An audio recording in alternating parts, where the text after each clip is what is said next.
Timeless treat, classic cat tongue cookies. You can't resist. Who here loves cookies that are crispy, delicate, and melt in your mouth? Today I'm sharing how to make the legendary cat tongue cookies, classic, buttery, and absolutely delicious. The recipe is simple, ingredients are easy to find, and totally beginner-friendly. Watch till the end. First, let's prep our ingredients. We need butter, powdered sugar, egg whites, all-purpose flour, and a touch of vanilla extract. Simple ingredients, right? But they create magic together. Place butter and powdered sugar in a bowl. Beat until the mixture is soft, light, and pale in color. This step is key to getting that delicate, crispy texture later on. Next, add the egg whites gradually while mixing on low speed.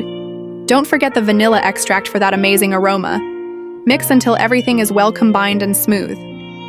Finally, fold in the flour little by little using a spatula. Gently mix. Don't overwork the dough or the cookies will turn out tough. Just mix until the flour disappears. Transfer the batter into a piping bag. Snip a small opening at the tip. Remember, these spread quite a bit while baking.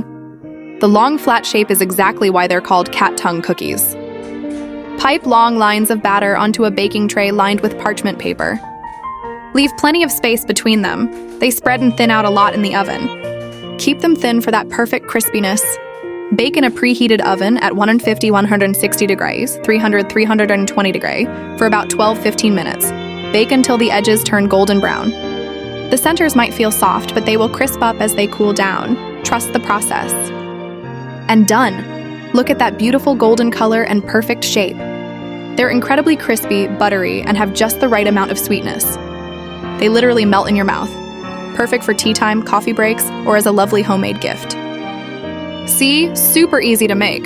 Try it out at home and let me know how it turns out. Don't forget to like, comment what recipe I should make next, and subscribe for more delicious recipes. See you next time.